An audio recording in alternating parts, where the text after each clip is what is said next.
All right, up next we have beautiful Leo rising. So for you guys, this is your 2022 forecast. I am looking through some major transits happening in your astrology and pulling cards for all of them to kind of get additional messages to reinforce what I'm seeing in the astrology.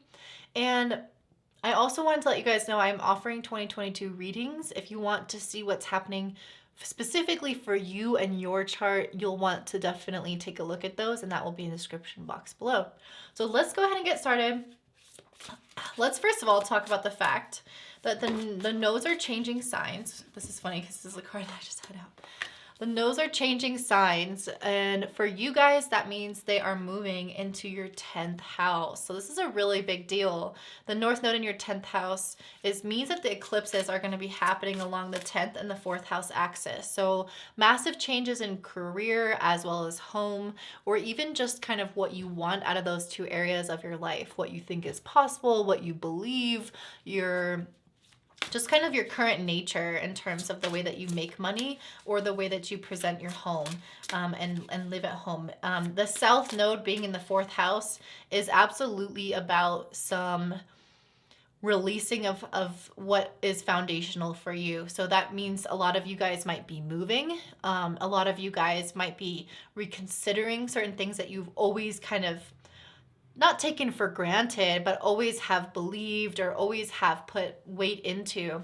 It's you guys really re-examining those foundational aspects of your life and releasing some of them. It's interesting because a lot of people are getting a devil card in terms of what they're releasing. I don't think I want to pull all these. Let's just pull one or two more cards.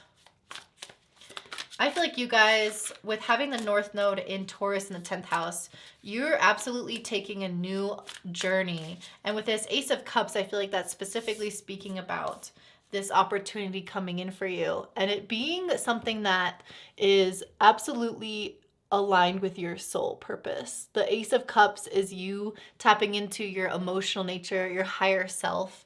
And mixed with the Fool card, I feel like this is you taking a leap into the unknown, a leap into something new and different that you haven't tried before, but that feels so much more in alignment with you and with what you want to do. So it doesn't mean that whatever you're doing right now isn't working. It just means that there's some aspect of it that hasn't been like fulfilling for you. Maybe you don't have as many clients as you would like to have, or maybe your current job is too busy and you don't have enough time for yourself. There is something about realigning or reprioritizing your values so that you can actually move towards a career that is fully balanced in a way that feels good for you. Not necessarily balanced, like everything's gonna be balanced right away, because I don't have any cards depicting that, but just like you, I just feel like you guys are moving away from like not knowing maybe what to do, or you do kind of know, but you're like not moving forward on it. There's some level of like indecision here that I feel like is keeping you stuck, or there is some, like I feel like maybe for some of you guys, you are in a career, but you don't necessarily see the path forward. Like you don't necessarily see how you want to be doing this like 10 years from now. Like I think that vision is not there. But with the North Node being in your 10th house, this to me is saying that something is going to come in and click and align for you that you could see long term, or that you could see growing, and that feels really exciting for you and really fulfilling. And with the Fool card, I feel like you are jumping right into it. You are not thinking twice. It's just you becoming this really adventurous, lighthearted individual in your career that maybe you haven't been doing before. It's like maybe you've been really holding yourself back. Maybe you've been limiting yourself, keeping yourself small. That's all about the South Node in the 4th house, staying in our comfort zone, staying behind the scenes, literally staying home. You guys are being encouraged to come out into the world now. You guys are being encouraged to stop spending so much time alone, to stop staying inside your comfort zone and be seen by the world, take chances, take risks, do new things. And the South Node being in the 4th house, I feel like is helping you purge some of these ways that you've been protecting yourself with these Four of Pentacles. As I mentioned, it's you staying home, being safe in your comfort zone, but also holding on to old habits with this Devil card, old habits, old beliefs, old whatever, relationships that made you feel safe. I think this is what a lot of people are going through, but specifically you guys, it's like everything that felt like a little cushiony blanket to wrap yourself in, those things are being purged now this next year, where those habits and everything, the ways that you felt really safe or really good, then you're following your comfort zone, all those things are being lifted and you are being asked to examine them. And with this Two of Swords, one of the habits that you guys might have is not knowing, or is indecision, or is like procrastination, not taking action till like the last second. So there's some element here of needing to become really decisive and jump right into things. The Two of Swords and the Fool are totally different. The Two of Swords is the energy you're leaving behind. It's a stagnation energy of indecision or not knowing. The Fool doesn't care that he doesn't know. He dives right in. There is action in the not knowing. And so I think you guys are transmutating this hesitation into action in your life. So this is really positive. I think that you guys are going to find that your career is really expansive for you this next year and a half. And it moves specifically into the Taurus-Scorpio axis on January 18th of this next year. So now let's look at Jupiter and entering into Pisces, which is happening December 29th, so in a few days from now, at the time of recording this. And so Jupiter is moving into Pisces for the year. It will be dipping into Aries from May to July, but, maybe that's not right. I need to look at that. But yeah, it did dip into Pisces back in last May of 2021 to July, and that's when things started opening up in the States and feeling really free. So you guys might kind of get an experience of that, but it will be moving into your 8th house. Okay, yeah. And the 8th house is not that fun of a house. You notice how these are both black cards?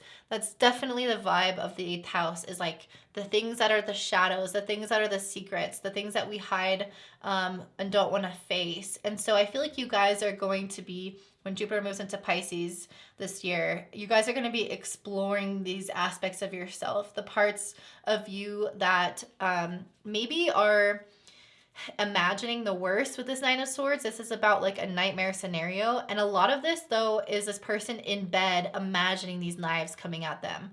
And I feel like you guys maybe have had moments in your life where you have made things bigger in your mind or made mountains out of molehills. And I feel like with the Hermit card, he's bringing the light to this scenario. And it's kind of like those scary movies, like when you turn on the lights and all the monsters or all the shadows disappear and they run because they can't live in the light. I feel like that's what's happening to you guys when Jupiter is moving through Pisces in 2022. You guys are experiencing bringing a light to these shadow aspects, the part of you that really, really worries about everything, or the part of you that imagines like the worst thing happening, or is trying to protect yourself by having your mind go through all the negative possible scenarios. And you'll realize really quickly on with Jupiter there that you don't need to have those thoughts, that they are actually not serving you in any way, shape, or form. And so Jupiter moving through Pisces is giving you the blessing of trust and surrender, so that those thoughts that seem like they are protecting you, that seem like they are having things under control, you'll soon realize that you can surrender those, because true protection is coming from the divine and not from your own mind and your own worries. Is there anything else that Leos should know about Jupiter and Pisces in their 8th house?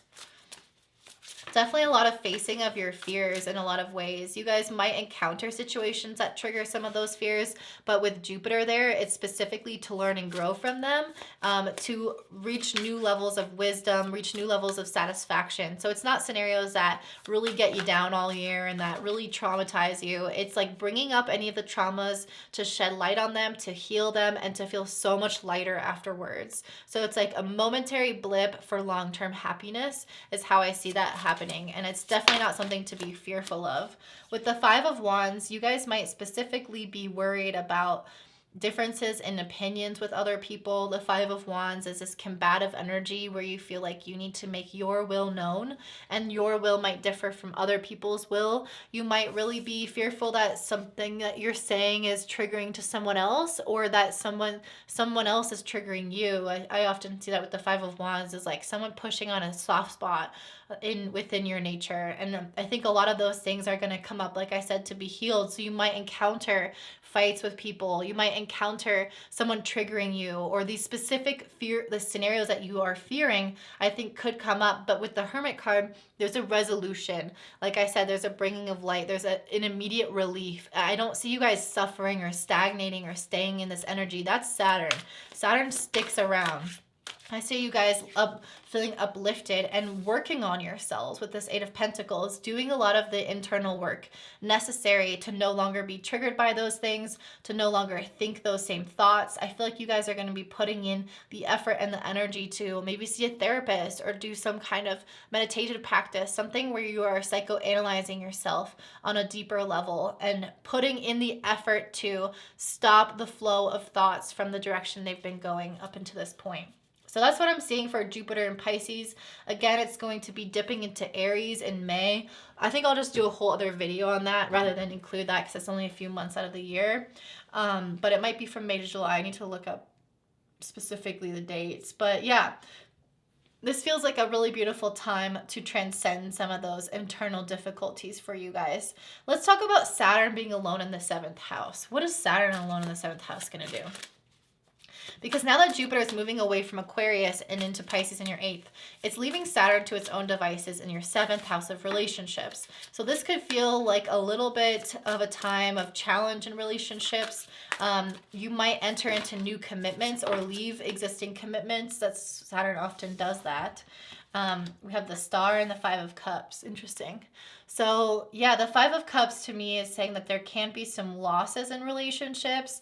The Five of Cups is often about picking yourself up after a breakup, or having some friendships or relationships change in your life in a way that feels maybe hard or not wanted. But with following the Star after, I feel like you guys are going to do some really deep healing from those situations, and whoever does disappoint you or whoever does leave your life wasn't really meant to be there. And after the Star, we have the Six of Wands. So I feel like whatever healing that you do, whatever lessons that you learn from that experience is going to act as a way for you to achieve greatness in your life and greatness in your relationships that you wouldn't have been able to do without this upset or without this breakup. I feel like this breakup or this ending of a friendship or change in a dynamic, yes, it's hurtful, but it's the impetus for this beautiful experience of self-knowing, self-understanding, really growing as a person. And then once that happens, you reach a level of recognition where people around you start to feel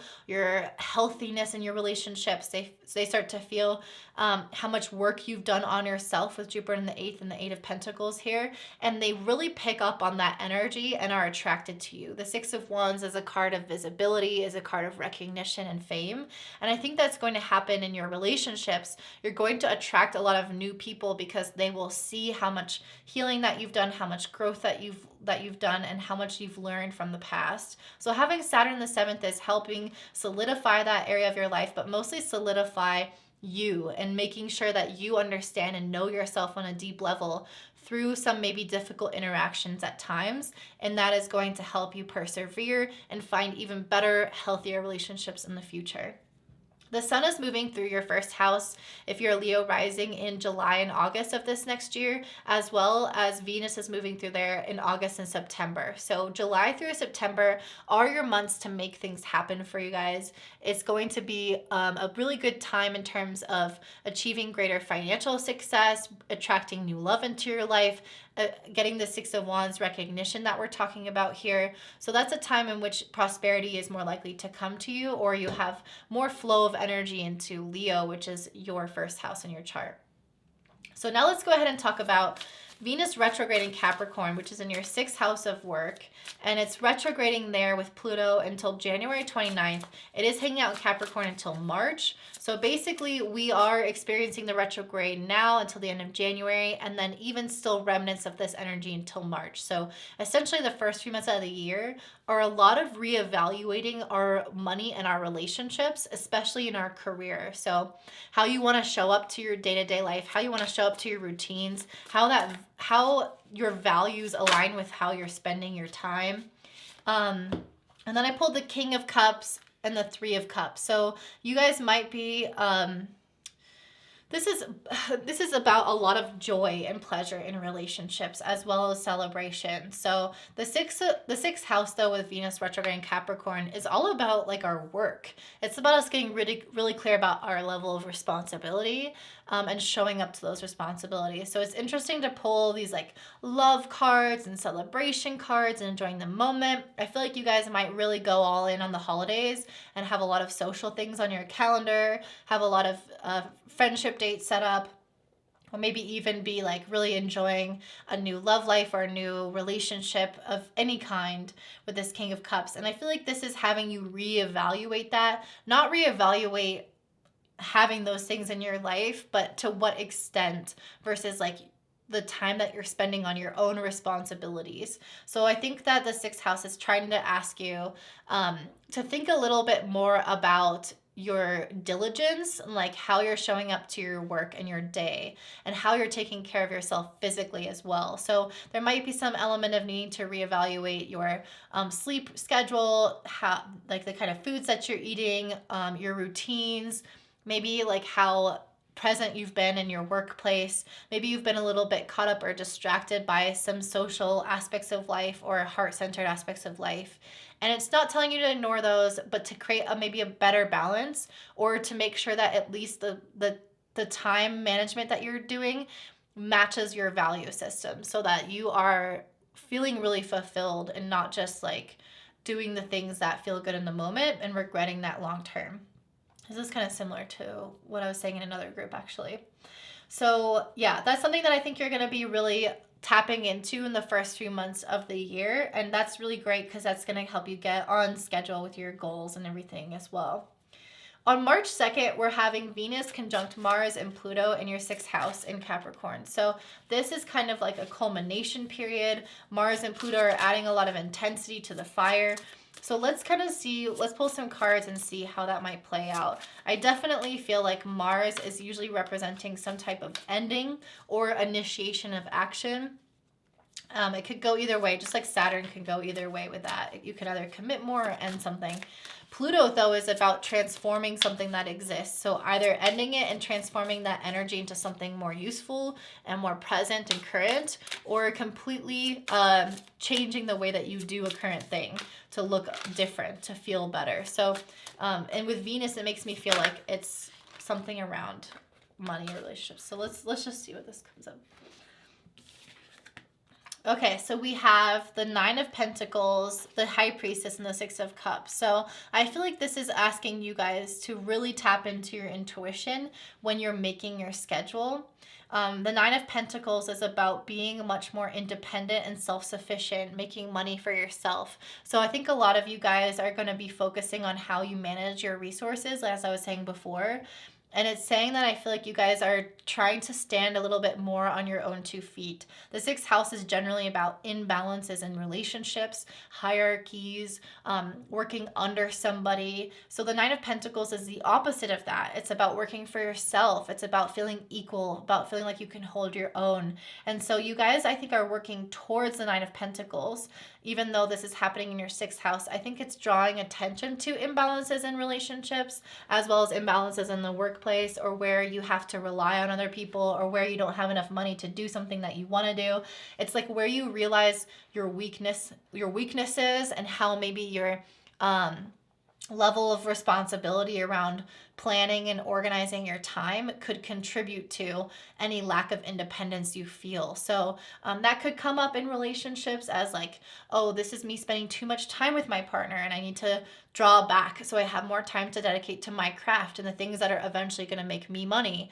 Or this could be like, I'm spending so much time at this job and so much energy at this job and not enough time on this thing in my life. It's like, it's asking you guys to refocus on March 2nd on the things that will actually lead to your long-term happiness, stability, and independence within yourself and not connected to or relying on a job or a relationship or anyone else. So this is like really insular or self-sufficient. And it's asking you to look with the High Priestess at the things that are not visible, at the ways in which you might be giving out energy that it's leaking out there, especially kind of maintaining your spiritual energy. Like there are often ways in which we give our energy that we're not fully conscious of. So if we're talking about the 6th house matters, it's the stuff that we do every day. Maybe that's scrolling on Instagram. Maybe that's spending a super long time in bed before you get out of it in the morning.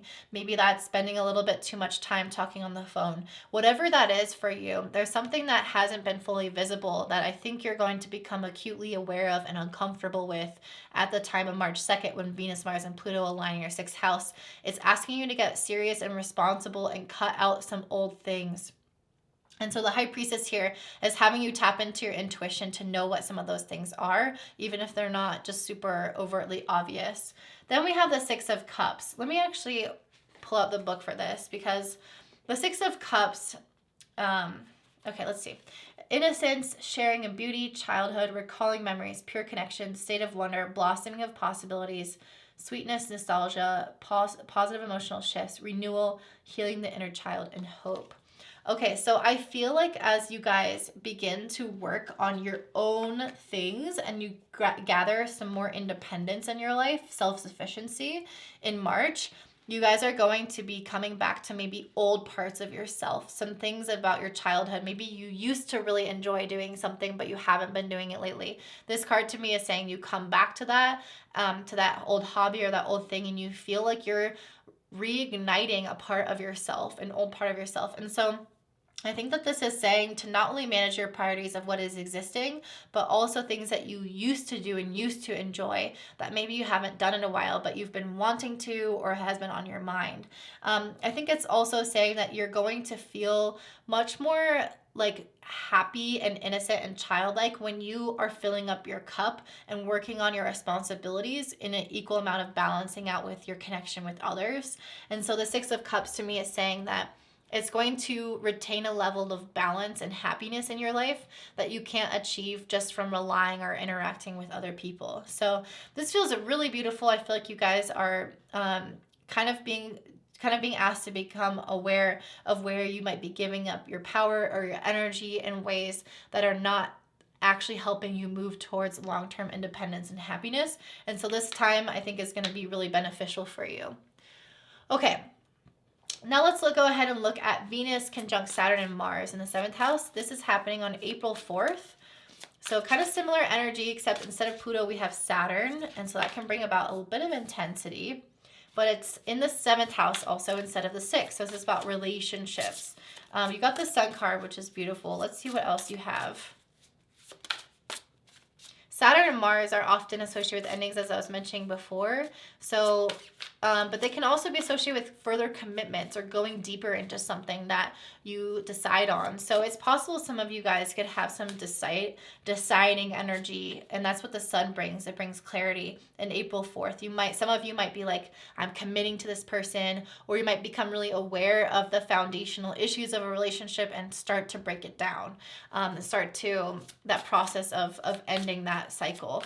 And so the Sun can bring, yes, a lot of clarity, a lot of wisdom and knowledge. And I think with the 2 of Wands, those of you, regardless if you are putting more energy in or pulling energy away from a relationship, the 2 of Wands is saying you know exactly what you're doing moving forward. You have this kind of moment or check-in with your relationships where you realize what's working, what isn't, and where you are moving next. And so it's like complete clarity, complete honesty, openness with everyone involved, and an exact plan. So there's no like wishy-washy. There's no like, oh, are we this or are we that? I don't know how I feel, or I don't know what this relationship means to me. It's like, we are this and this is what we're doing next. And this could be in any kind of relationship. This could be a friendship, a relationship with a family member, anyone that you feel this extreme intimacy or closeness to.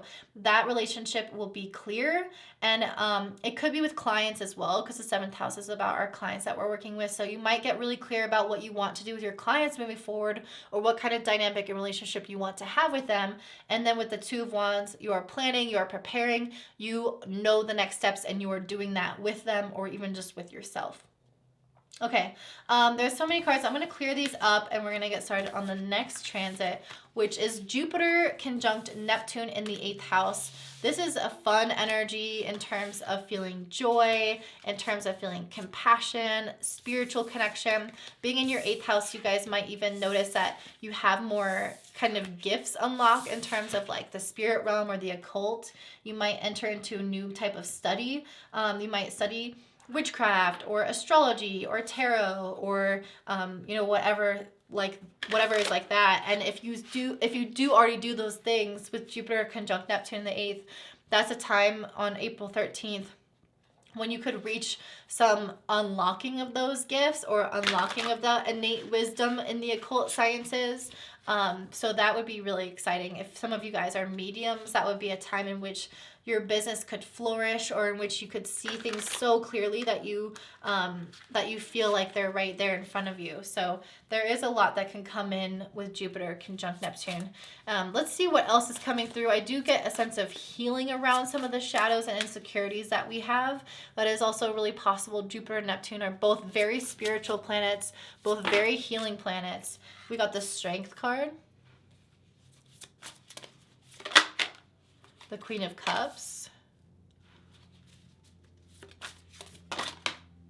the Four of Cups, and the Hierophant.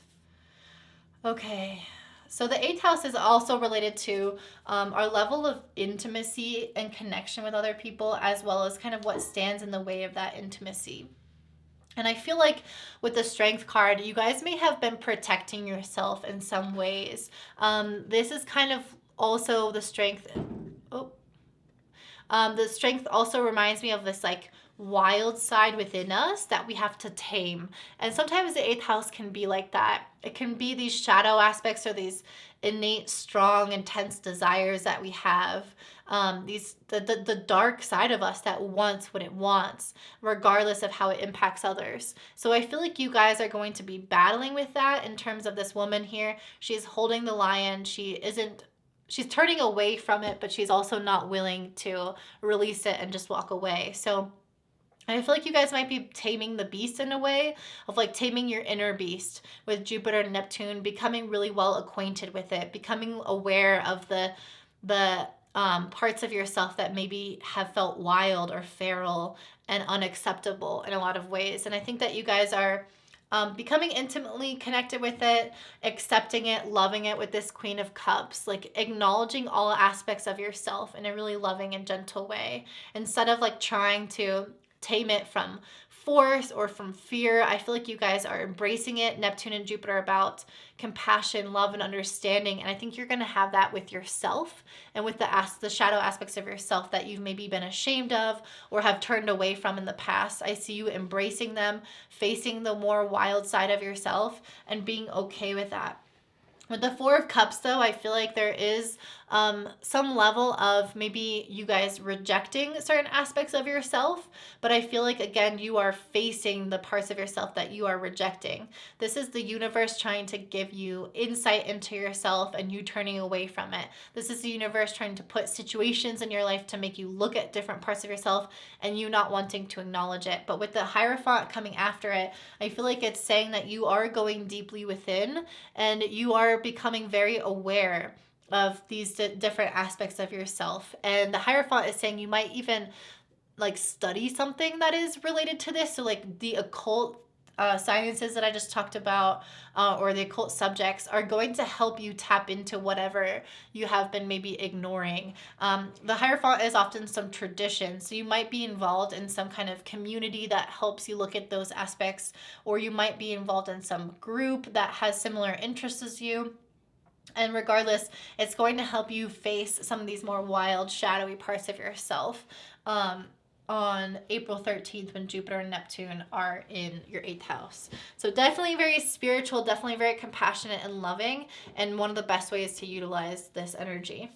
April 30th, we have Venus and Jupiter moving into Pisces in the 8th house conjunct. So one of my favorite days is this day because Venus and Jupiter are the two benefics. They tend to bring blessings, prosperity in relationships and money. And so they'll be aligned again in your 8th house. So a lot of the work that you're doing here on the 13th is going to pay off in a really big way. On the 30th, I think it's going to leave you feeling like you are emotionally cleared, or lightened in a lot of ways. I also pulled a Page of Pentacles, the Knight of Wands, the Six of Pentacles, and the King of Pentacles. So that's a lot. You guys, there's all pentacles except this wands here. So definitely some finances becoming a thing here with this Venus and Jupiter in the 8th. The 8th house is also like the house of debt and investments. So I could see you guys maybe having some kind of investment payoff or some debt becoming cleared, receiving an inheritance or like tax return check. This is April 30th, so that actually makes a lot of sense, right? When do we file taxes? I think it's in April.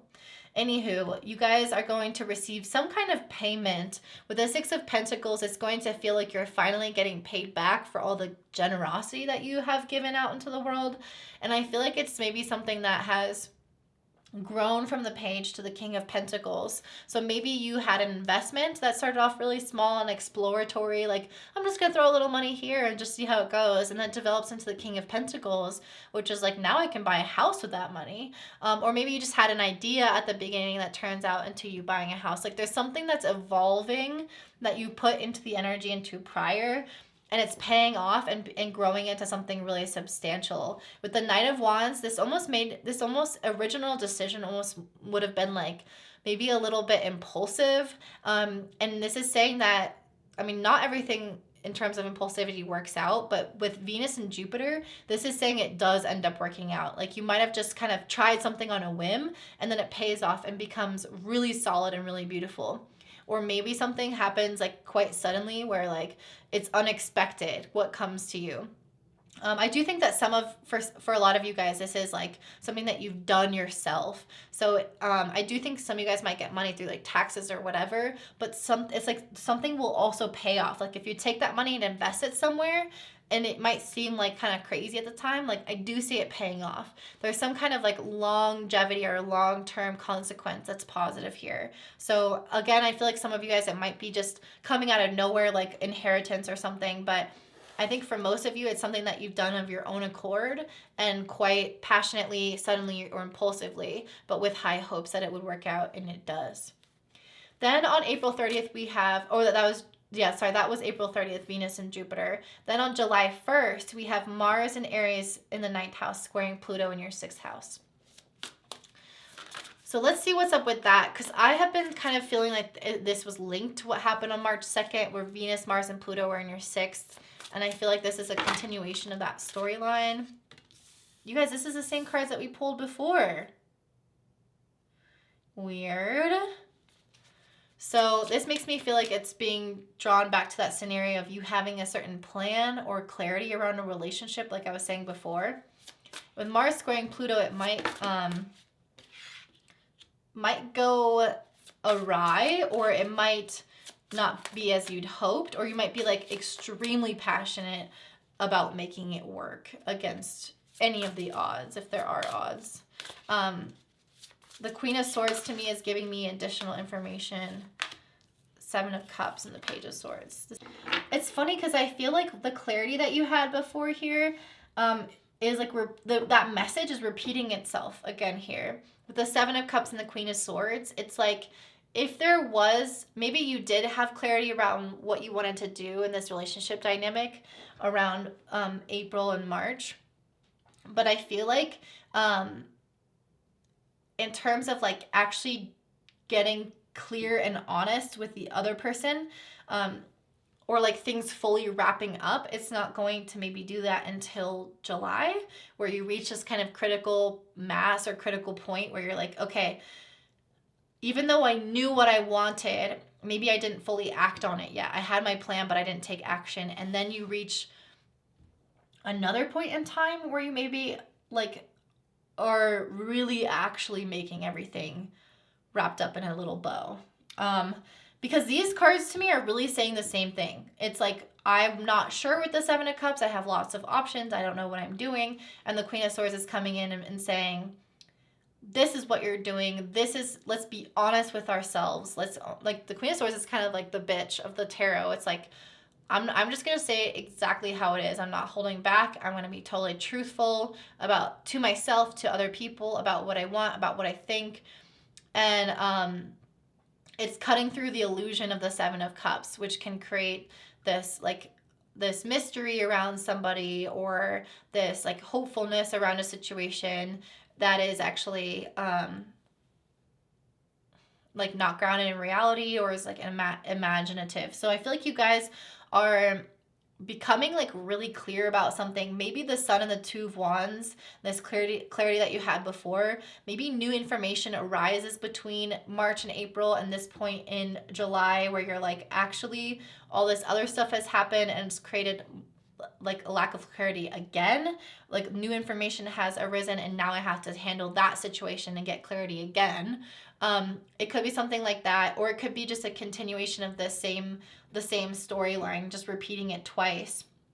And then maybe the Page of Swords can be indicating you guys just kind of navigating new territory. Like, I'm deciding what to do, I'm being honest about what to do, and now I have to navigate it. Now I have to like get out this brand new map of this brand new place and figure out where I'm going. So this is kind of interesting. I feel like this repetition of like, I'm not really sure, I have all these options, I have all these ideas, and then I'm getting super clear and I'm making a plan and I'm navigating it. So it's like there is this storyline undergoing your life, and that before was in your relationships, that before was in your work area. So this might come through again in a relationship or work specifically. With Pluto in the 6th, Mars in the 9th, it could be around work dynamics, what you want to do for your career. So maybe it's like you thought you had your plan in March or April, and then you revisit, and then you really decide in July when you're like reach a new impasse or new information comes or feelings change. So this could be around relationships or work. I do think it's more so work though. So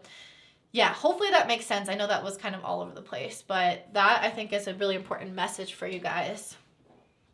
Now let's take a look at August 1st. So on August 1st, you guys are going to have Mars conjunct Uranus in your 10th house of career.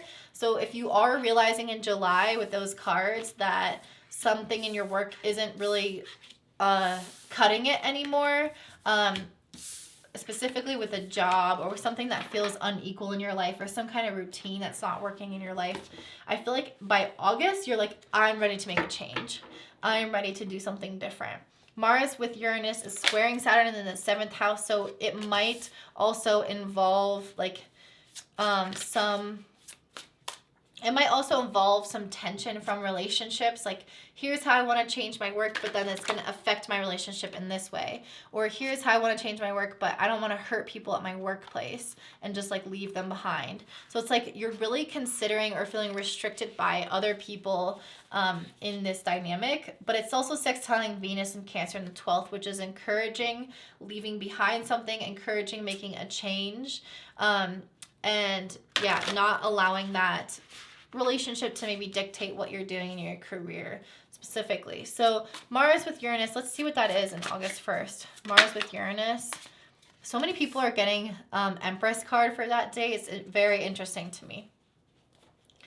Mars with Uranus in the 10th house for Leo. 4 of Cups. Justice, 4 of Swords, and Wheel of Fortune. Yeah, so I kind of feel like you guys, maybe something I mean, Mars conjunct Uranus is very swift. It's very immediate. And it's in your career sector. So I could see you guys kind of like having something very suddenly come into your sphere around what you want to do next, or some idea that you have. Or you get an opportunity come in like right away. And the Knight of Swords is saying like, let's take action on it. Like, let's do it. Everything is happening fast.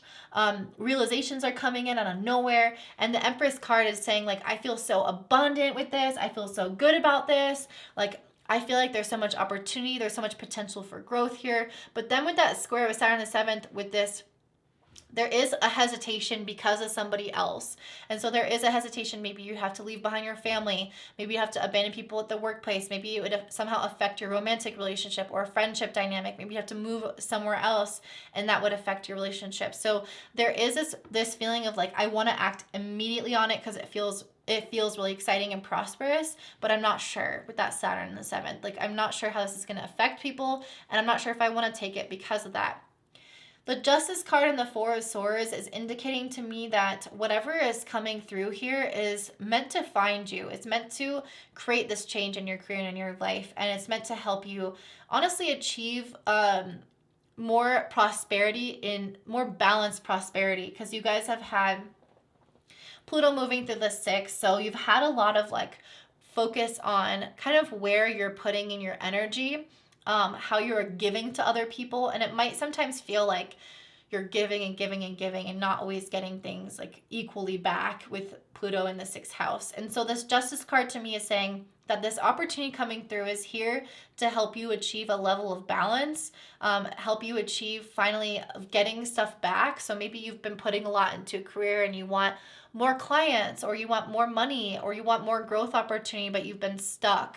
And this Justice card to me is saying like, finally things are paying off for you. All this past energy is catching up with you. This is a karmic opportunity coming in here for you, that karmic in terms of you've done a lot to deserve this and now you are getting repaid for it.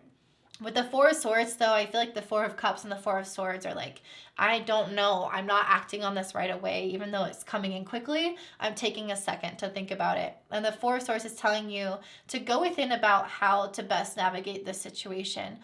To take some time alone and listen to your own intuition and your own inner voice instead of asking people outside of you, instead of being affected like this Four of Cups about other people's opinions or how it's affecting other people. Make this decision on your own. Be on your own in terms of guidance. And then once you make that decision, I do think it's going to positively affect your life with this Wheel of Fortune card. Things are going to start turning around in your favor. And that's what the Justice card to me is saying. This is a lot of past action and past energies coming back around to support you. And it's going to uplift you in a new way. And again, I think a lot of growth and prosperity is coming from this. Like, there's a lot of potential here that hasn't been maybe in your career before. So I definitely want you guys to act on that if that feels right for you. Now let's look at the retrograde of Mars, which is happening in Gemini in your 11th house. This is happening on October 30th to January 13th. And this is interesting. This could kind of throw a little bit of a monkey wrench in your schedule or your social life. You guys might find that you're meant to kind of re-examine existing connections, or if you're not re-examining those relationships, you're re-examining the amount of energy that you're putting into them. Like, how social are you? Or maybe even long-term goals. Like, is that something that you really are trying to work towards? I just had all these cards fall out. The Moon, the Temperance, the Judgment, and the King of Pentacles. So it's interesting. I keep seeing like the Judgment card come up in each of these groups. And I think there is some major life decisions that we have to make when Mars goes retrograde. And it's about what you're building long-term with this King of Pentacles. Like, how, basically, like, who's coming with you in the future? How do those goals and those plans look? How have you been spending your energy and investing them into the community? Or is that the right community for you? Is that the right goal for you? Are those the right people that can help you get to that goal? Mars retrograde is a time to examine and ask questions about all of those things. And I think the Judgment saying that you are awakening to new information about them. about this area of your life, and you are making decisions from that new information that is going to have long-term lasting consequences on the direction of your life. And with the moon and the temperance card, I feel like you guys are healing any unhealthy attachments in relationships as well. Having Mars retrograde here is having you analyze a little bit more of the instinctual, animalistic side of ourselves and how that shows up to community and friendships. And I think that you guys, looking at the moon card, you are healing a lot of those like darker animal sides of like, I want you and you are mine, and like whatever that looks like for you specifically. Mars is kind of bringing out the shadow side of us a little bit about what we desire in our connections. And it's with the temperance card, it's healing it, it's bringing it up a level, it's elevating it. And I think it's helping you make better decisions about those relationships and about your goals moving forward. A lot healthier, long-term ones as well. So I want to wrap up by picking an animal card for you guys to start and end the year on. So what's Leo rising starting the year with? What's Leo rising starting the year with? But the moth, sorry, that was a butterfly, and the hummingbird. And the buffalo and the starfish. Interesting. Okay. Well, I have a lot to say. So the moth, first of all, I feel like the moth is gravitating towards the light, but the light sometimes burns the moth. And so I feel like there might be some instances in which, especially with Saturn in the 7th house and relationships, and even Jupiter moving through the 8th house and examining these shadows, there are aspects of yourself in which you're gravitating towards things that feel like they are light or bringing light into your life, but then they end up burning you or they end up hurting you. And so maybe your initial instinct is actually coming from a place of wounding around your attraction to them, especially being under the moon. It's like the unhealthy attachments that you're going to be healing. I think some of those might come from really gravitating towards certain people or certain events or certain things because they feel like they initially bring a lot of joy. They are very attractive. They're very magnetic, and you're pulled towards them because of that. The moth cannot help but fly towards the flame. But then ultimately we see the moth is dead inside of that light or gets burned by the flame. And so I want you guys to be really mindful that at the beginning of this year, your initial understanding of beauty and of attraction and of going towards that light might be different than what you expect at the end of the year, when you start to see where that came from, why you were attracted to them, and how that actually was there to teach you a lesson rather than to give you light. The hummingbird also, to me, is saying that there's like a dispersal of energy, like you flitting around, going from here to there to there to there. And it's like an exhaustive kind of energy. Like the hummingbird's heartbeat is so fast and it never stops. It's going like 1,000 miles a minute. And so I feel like you guys might have this a little bit going on in your life. You're starting off the year quite busy, and I think that's probably why you have Venus retrograde in Capricorn in the 6th house. It's analyzing your responsibilities, what you want to keep doing, what you need to prioritize, how social you want to be versus not, that kind of thing. So hummingbird is asking you to slow down a little bit, or like it's really reflecting your energy. So it's saying you're moving very quickly. Maybe you need to analyze, slow down a little bit, and focus more on certain areas of your life, or just at least be mindful of where your energy is going. You're ending the year with starfish and buffalo. My initial reaction with starfish is a physical glow up. You guys might be getting with so much going on in the 6th house at the beginning of the year, where you're, especially with Venus, it's like you're really reevaluating your physical appearance in your body. So you guys might be trying to work out more. You guys might be focusing on changing up your style, getting new clothes, or you might be working on your mental health, which then reverberates into your physical appearance. So there is kind of like this regenerative power to the starfish. Like I don't know if this is true or not, but like cutting off one of the legs and having it grow back, that's Jupiter in the 8th house. You guys are kind of regenerating a lot within, and I think it's going to extend to externally as well. Like, how am I going to revamp my look? How am I going to reflect my new version of myself? And this is going to feel like really light and beautiful, and that's so well paired with the buffalo. The buffalo is this kind of more intense animal that runs into the eye of the storm. It doesn't fear the darkness within. And I think that is having Jupiter have moved to the 8th house, having compassion, understanding, spiritual acceptance, and wisdom around your shadows or around the difficult aspects of your life and the past traumas. And so having Jupiter here is helping you transmute and regenerate all that. The buffalo spirit is saying you're brave and you're going straight into the storm, the eye of the storm of your issues. And because of that, you're developing into the starfish, this really beautiful person from the inside out. So that is what I'm seeing for you, Leo. If this resonates, please let me know by commenting down below. If you want a 2022 reading, I will have those linked in the description box below. I highly recommend those since they will have so much more detailed information specific to you. And I hope that you guys have such a blessed holiday. Bye.